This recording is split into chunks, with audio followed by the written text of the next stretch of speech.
Pertamanya adalah yang wajib dulu, lakukan yang wajib, nanti sampai timbul kecintaan. Kalau kita sudah timbul kecintaan, kita bahkan akan pengen lebih, sampai tingkatnya ada kulil af, yaitu semua yang di atas kebutuhan. Ya, kebutuhan kita mungkin butuh mobil satu cukup, rumah satu cukup, ini gitu ya, ini ya. Selebihnya al-af, dimanfaatkan ya juga. Nah, sekarang pola pikirnya Pak yang kita bahas. Sering waktu saya nyeramakan sepertiga ini orang selalu teriak gitu kan, Pak kita 100% aja nggak cukup gitu kan, apalagi suruh bertiga. Justru itu mindsetnya kita harus berjuang, bekerja dengan cerdas, dengan keras supaya sang sepertiga itu cukup kan gitu kan, ini kan gitu Pak. Jadi kita ubah mindsetnya adalah supaya jadi tidak berarti yang pada saat ini yang ada ini nggak cukup terus kita ini tidak, supaya kita semangat supaya ini. Karena ketika ada sahabat yang bertanya pada Rasulullah, ya Rasulullah saya punya 1 dinar untukmu. Jawab Rasulullah, masih ada 1 dinar lagi ya Rasulullah untuk istrimu, masih ada 1 dinar lagi ya Rasulullah untuk anakmu, masih ada lagi ya Rasulullah, kamu lebih tahu gitu kan, apakah kamu butuhkan untuk kamu atau untuk orang lain. Nah itulah al-afwa itu Pak. Sebenarnya jadi latihan aja Pak, nggak masalah. Ini mindset yang perlu. Nggak usah menteror kita sampai kita ketakutan sendiri, tidak. Tapi bagaimana kita belajar mencintai, mengubah. Dampaknya Pak, kalau orang sukanya menerima, maka orang yang kaya pun akan meminta. Bapak tahu anggota DPR sekarang minta 20 miliar per orang per tahun, karena kenikmatan dia menerima, gitu. Nanti Bapak tanyakan ke teman-teman yang berusaha, usaha kecil sekalipun, kebahagiaannya dia lain. Ketika dia bisa menggaji karyawannya, ketika bulan lebaran dia bisa ngasih THR, itu dia sudah bahagia. Duitnya habis-habisan untuk gaji karyawan, untuk bayar THR sudah sedia. Sementara yang di atas-atas minta 20 miliar, kalau dikasih 10 miliar aja pasti teriak, ya kan? Ya seperti itu kan gitu ya. Jadi merubah mindset. Yang kedua tentang tanaman dan ternak Pak. Jadi Al-Quran itu memberi kita kemudahan. Kemudahan dalam arti proses belajar itu dimudahkan. Jadi misalnya tentang tanaman, di antara sekian banyak tanaman yang baik dan lain sebagainya, Allah sebutkan yang sudah kita nggak usah mencari yang mana yang baik.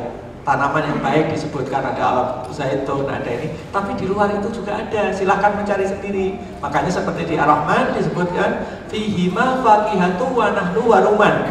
Di dalamnya ada segala macam buah-buahan, ada kurma dan ada delima. Artinya kurma dan delima yang sudah manfaatnya sudah Allah berikan petunjuk, kemudian supaya kita nggak mencari-cari. Yang lain silahkan mencari, ada durian dan lain sebagainya silahkan, kan gitu Pak. Demikian juga dengan ternak. Dengan ternak Allah mudahkan. Ketika Allah bercerita tentang 8 hewan yang berpasangan di surat Al-An'am, Allah jelaskan sepasang domba, sepasang kambing, sepasang unta, dan sepasang lembu, sapi.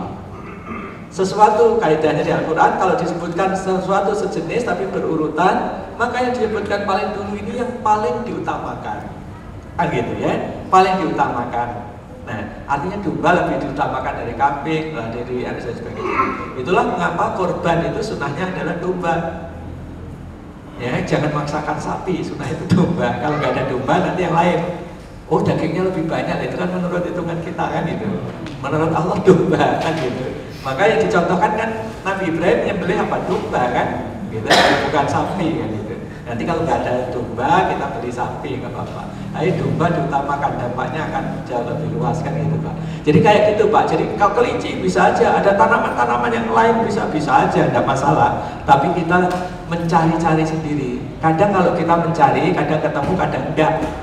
Kadang kita mengira kita ketemu, ternyata keliru. Kan gitu kan Pak. Misalnya ketika orang Indonesia digerakkan jaraisasi, menanam jarak rame-rame, itu kan dikira ide yang brilian Pak. Iya kan? Awalnya ide yang brilian, wah ini potensi menggantikan cadangan minyak nasional kan gitu Pak. Gitu. Baru keantem satu masalah jebret, masalah harga minyak jatuh, yang nanam sudah kelepek-kelepek kayak gitu. Nah kayak gitu Pak, itu hasil pencarian manusia. Yang jadi ilmu manusia itu dugaan. Kita duga ini baik, nanti nggak lama kemudian tahu, oh ini ternyata bermasalah. Sama dengan pupuk. Pupuk itu donnya manusia Pak. Berpuluh tahun dia dianggap panglima penyelamat kebutuhan itu. Tapi sekarang ilmuwan sudah satu persatu membuktikan ternyata pupuk itu merusak tanaman tadi. Jadi itu Pak proses belajarnya. Jadi kita tidak dimudahkan oleh Allah dengan petunjuknya itu, gitu kan. Kita bisa mencari di tempat lain, bisa. Cuman kalau ada yang mudah, kenapa kita harus cari yang susah, kan gitu Pak. Mulai yang mudah, nanti yang lebih sulit belakangan. Kurang lebih seperti itu. Boleh. Ada lagi silakan. Minta tolong. Ya, Assalamualaikum warahmatullahi wabarakatuh. Saya Adi dari Bintaro. Selama kurang lebih 2 tahun ini saya sudah continue baca artikel Bapak di Mediman. Dengan program ini yang saya tahu tadi siapa Pak untuk tindak lanjutnya. Ini pasti nanti ada dana yang harus kita keluarkan sebagai bentuk pembelajaran kita. Yang saya ingin tanyakan nanti kira-kira berapa modal untuk kita patungan 1 hektar sewa, belum lagi nanti operasionalnya dan juga bibitnya. Yang saya tahu kemarin ada iGrow Pak ya, iGrow yang di situ dengan pokoknya tapi berbeda. Di situ ada pemodal, ada juga petani dan juga ada operator. Nah kalau saya lihat ini kita nyemplung semua. Nah ini seperti apa terutama nanti berapa kisaran dana yang akan kita keluarkan untuk program ini. Baik saja yang ini terus terang saya masih mengkaji Mbak, tepatnya kayak apa. Jadi agak berbeda dengan program iGrow. Kalau program iGrow itu peserta pasif kan gitu Pak ya.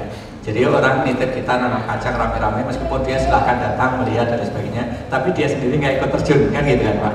Tapi kalau program pendidikan ini kita ingin bapak-bapak semua yang terlibat ini learning proses, jadi terjun terlibat, meskipun tidak berarti di situ kan gitu.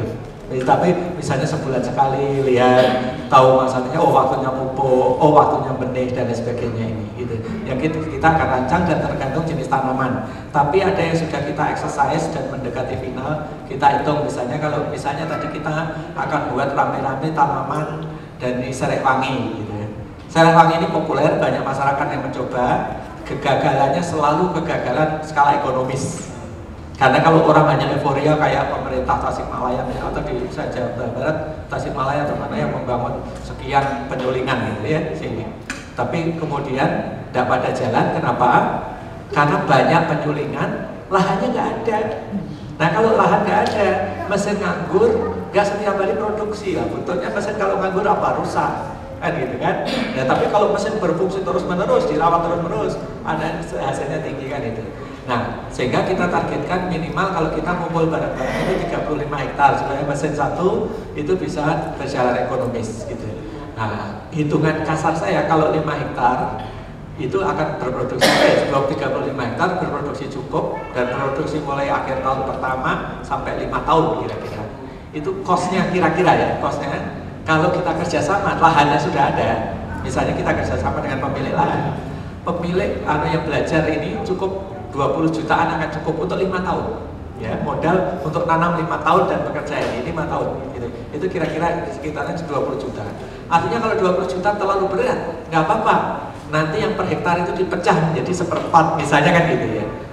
Dengan demikian, tapi target 35 minimal itu kita ingin capai gitu ya, supaya nanti visible untuk buat mesinnya, mesin penyulingannya dan lain sebagainya, dan mesinnya setelah kita buat tidak berhenti, dia akan jalan terus gitu. Ini seperti untuk exercise pertama saya tidak berani, meskipun banyak sekali ketika saya ceritakan orang semangat, Pak kita langsung mawar saja langsung itu pelajarannya lebih sulit. Jadi urut gitu, urut dulu, kita belajar nanam, belajar mengolah, belajar menguasai pasar, dan nanti kita akan bertahap gitu. Nanti masuk mawar, masuk pelatih dan seterusnya gitu. Tapi yang sekarang yang kita sudah punya pasar, punya teknologi, punya ini, bahkan sudah